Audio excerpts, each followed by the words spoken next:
நான் கூறுகிறேன் கேள் பலி. உன்னுடைய புகழை என் மகன் நிச்சயம் அளிப்பான்.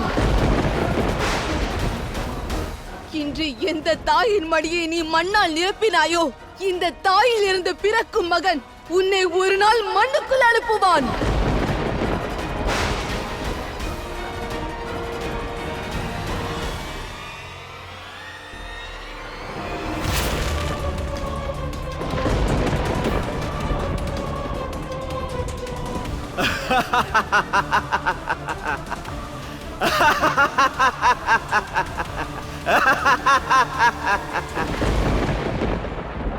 இன்று பலி தெய்வத்தாய் அதிதியை வெறும் கரங்களோடு அனுப்பவில்லை. இன்று அவன் தன் இன்பம், அமைதி, வளத்தையும் இழந்து விட்டான்.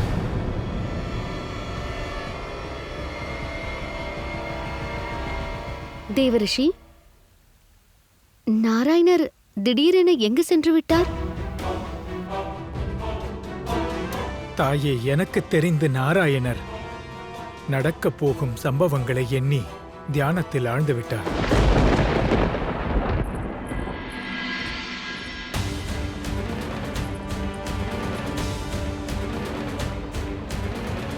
பலி ஒத்துக்கொள்ளவில்லை அல்லவா?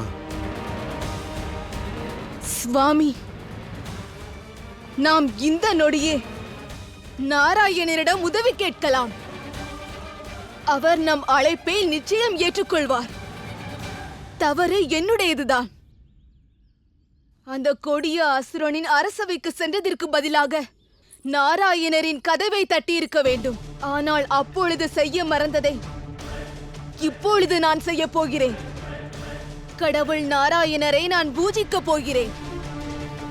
நாராயணரை மகிழ்ச்சிப்படுத்தி அவரிடம் நான் வரம் கேட்பேன். பலியின் அழிவை வேண்டுவேன்.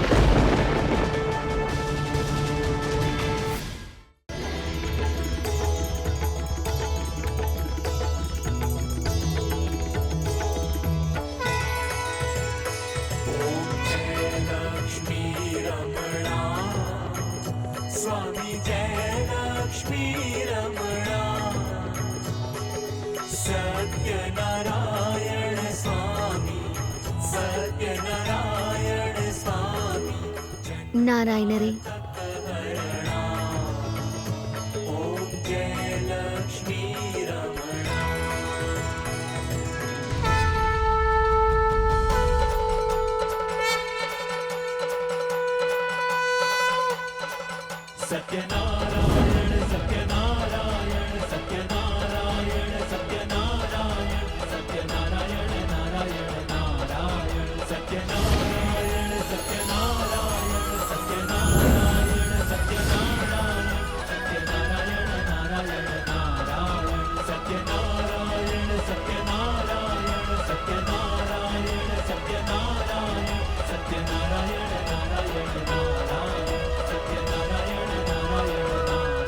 கூறுங்கள் தேவி, ஏன் கவலையாக உள்ளீர்கள்? நாராயணா, பலியின் குணங்கள் மாறிக்கொண்டே வருகிறது.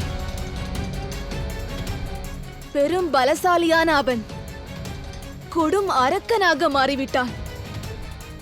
இப்படிப்பட்ட ஒரு கொடியவனின் வளர்ச்சியை உங்களை போன்ற மாபெரும் சக்தியால் தான் தடுக்க முடியும்.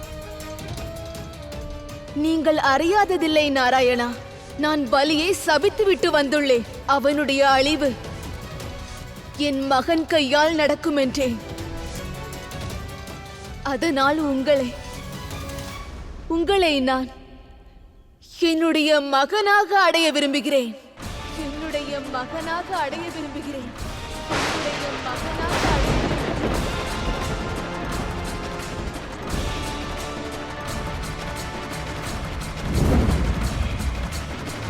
வேண்டாம் நாராயணரே, இந்த வரத்தை மட்டும் அளிக்காதீர்கள்.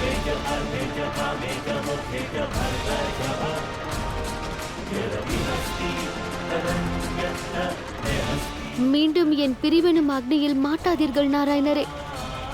வேறு ஏதேனும் ஒரு சிறந்த வழியை கண்டுபிடியுங்கள்.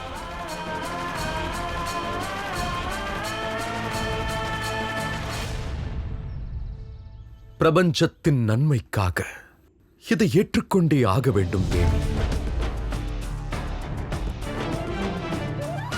தேவமாதா